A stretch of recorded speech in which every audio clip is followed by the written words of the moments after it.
Hi guys, today andito tayo ngayon sa may San Mateo, Rizal at bibisitahin natin itong Casa Peregrine. Isa to sa dinadayo talaga dito guys kasi konting lakad lang maaabot na agad natin yung mga Sea of Clouds. Ngayon andito na tayo sa pinaka-entrance nila guys, tapos pagpasok pa lang natin dito magla-login lang tayo. Ayan, tapos yung pinaka-entrance fee nila dito is 50 pesos, pero kung kakain naman tayo dito guys ay free na yung entrance fee natin. Basta kung dalawa kayo pwedeng 300 pesos na yung food natin para ma-free entrance.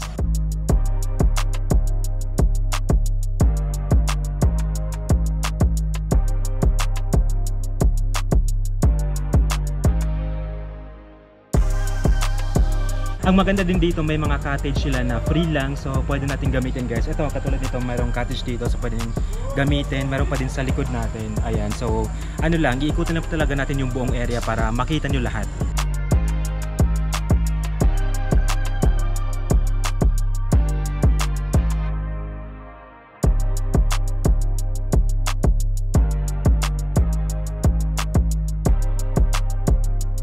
Meron din silang bonfire dito kung mag-overnight tayo guys. Ayan, so free lang tong bonfire. Tapos facing lang siya dito sa overlooking. So yan na yung view natin. Tapos meron silang mga chairs dito. So dito lang tayo magre-relax habang pinapat-mode natin yung view natin.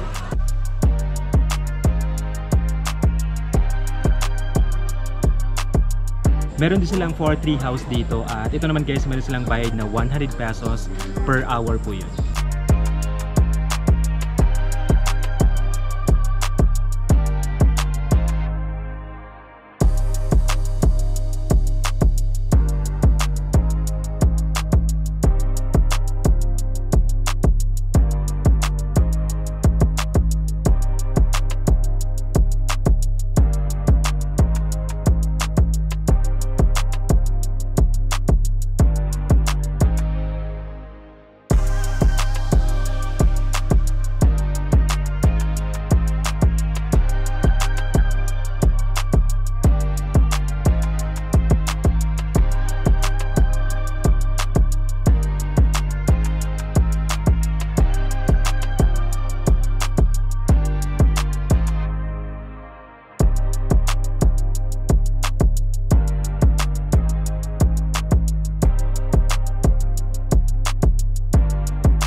Ito na yung restaurant nila at ngayon talaga sobrang dami ng tao dahil today is Sunday at marami din silang mga food choices dito. May mga sinigang, ganyan, may mga pansit, may mga milk tea, may burger. So ang dami talaga mga choices dito. Yun nga lang, sobrang dami ng tao. Bawal tayo magdala ng food, so yun, kailangan natin bumili dito. Pero kung gusto nyo ng entrance fee lang, pwede tayo mag-sightseeing lang dito. 50 pesos lang yung entrance fee.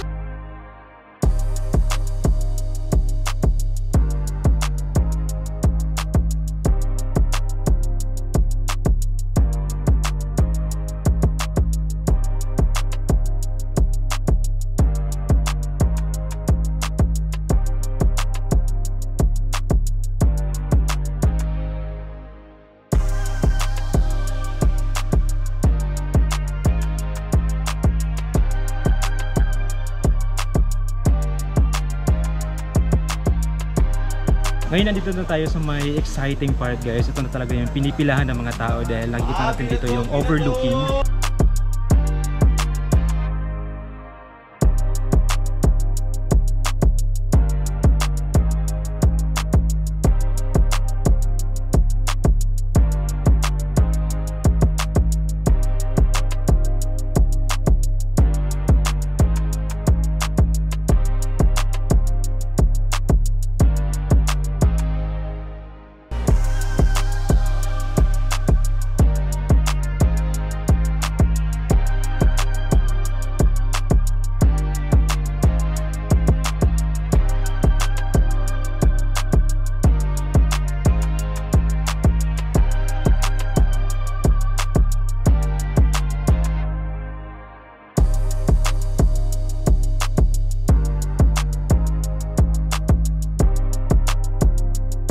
Dito sa harap ng restaurant, meron sila ang attraction din dito. Ito naman yung heart lang. So, ganyan. Mag-picture tayo dyan guys. Tapos, ano lang, nakatalikod lang tayo dito sa pinaka-overlooking.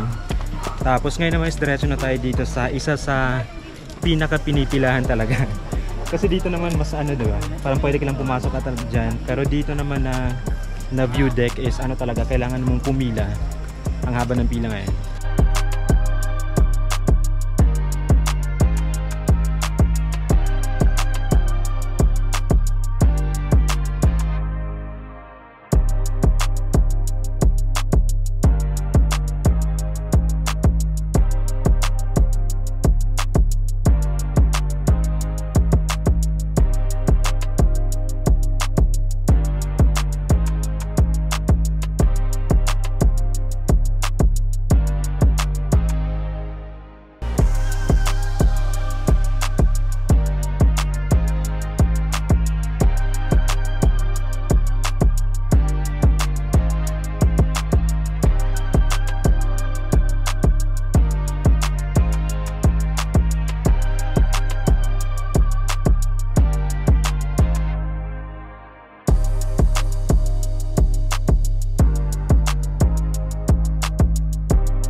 Ngayon andito na tayo guys, ito na talaga yung isa sa pinaka-pinipilahan dito, so sobrang ganda.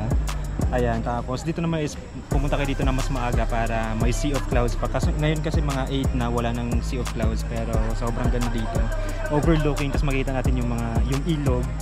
Ayan, tapos ayan, ito na yung view na makikita natin dito. Pero dumating pala kami dito ng mas maaga, siguro mga 6 AM andito na kami. So kailangan talaga natin mas maaga para makita natin yung sea of clouds.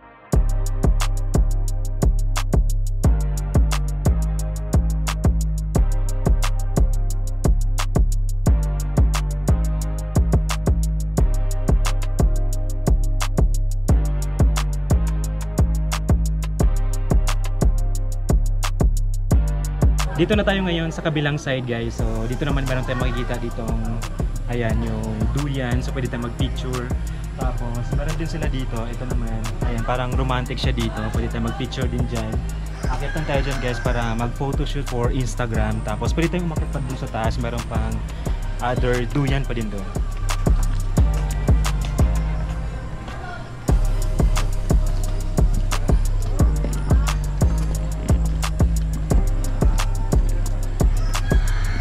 Ayan, mas okay dito kasi meron siyang ganyan, para siyang Bali inspired. Ayan, pwede tayong magduyan dyan guys and photoshoot pa rin.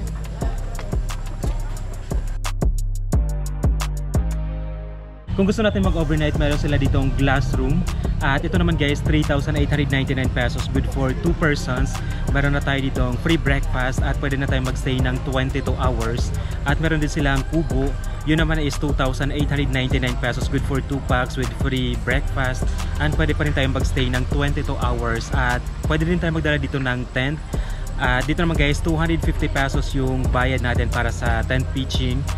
Dito bawal tayo magdala ng food dahil meron sila ditong restaurant. So dyan na tayo bibili ng mga kailangan nating food, pang breakfast, lunch, and dinner.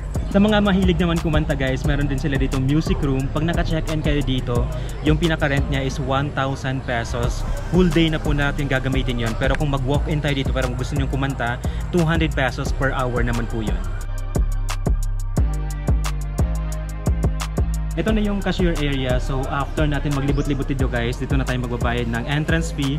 Pero kung kumain naman tayo, bibigyan natin yung receipt na kumain tayo dito worth 300 pesos. So ganyan lang kayo, sobrang ganda dito, sobrang relaxing.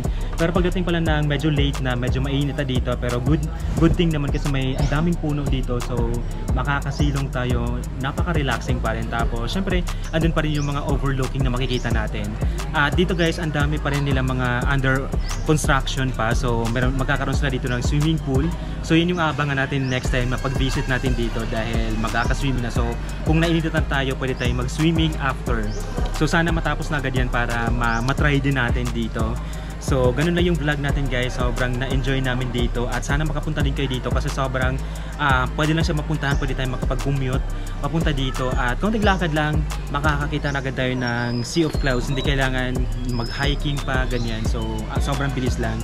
So yun lang guys, sana na-enjoy yung vlog natin at baka meron pa kayong mga suggestions, comment nyo din yan and don't forget to subscribe click the notification bell para ma-update kayo every time na-upload ako ng bagong video. Thank you guys for watching and see you on the next vlog. Bye! Black Corvette.